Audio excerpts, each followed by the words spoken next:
Kaya kapag may taong malapit sa'yo o may taong nakakakilala sa'yo, kapag sinabi niya yung mga salita ng Panginoon, ibig sabihin mahal ka niyan. Kahit ipilit mo pa yung sa'yo na negative, yung taong kakilala mo o yung taong mahal mo sa buhay o yung taong nagmamahal sa'yo, pipilit niya maging positibo ka sa buhay. Lahat tayo may pinagdadaanan. Hindi lang yung sarili mo yung iniisip mo. Lahat tayo. Kaya kung lahat tayo mananalig sa Panginoon, kahit isa sa atin mawawala ng mga problema. Kasi kapag pinagkatiwala na natin sa Panginoon, wala na yan. Mawawala na sa utak natin, mawawala na sa isip natin, at mabibigyan ng kapayapaan ng pag-iisip at puso natin. Diba? Kaya hindi naman bawal gumaya. Kaya mag-workout ka, running ka, wala ka matakbuhan, tumakbuhan ka sa labas. Kaya nga may kasabihan, kung wala ka nang matakbuhan sa mga kaibigan mo, wala ka nang matakbuhan sa mga pamilya mo, takbo ka sa labas, mag-running ka. Isa lang yun, tumakbo ka sa Panginoon. Sigurado kapag sa Panginoon ka tumakbo, sa Panginoon ka lumapit, hindi ka mapapahiya. Hindi ka niya iiwan, hindi ka niya papabayaan. Kaya, basta kayo kasama si Daddy.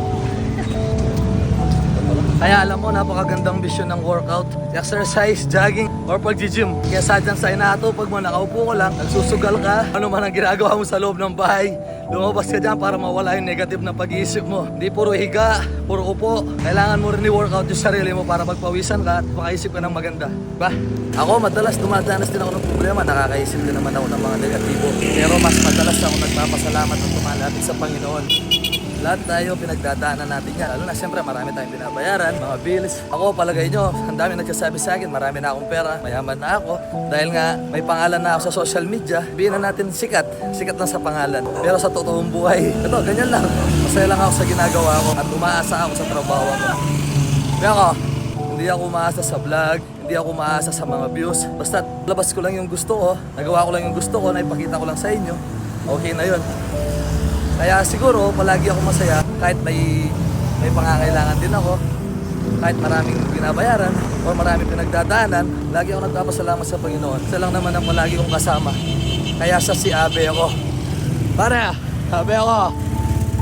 Ayan o, tignan nyo naman sa daan kung gaano kasaya yung mga tao kapag nagkikita tayo, di ba? Kasi ganyan, kapag malapit ka sa Panginoon at palagi ka nagpapasalamat sa Kanya, di ba?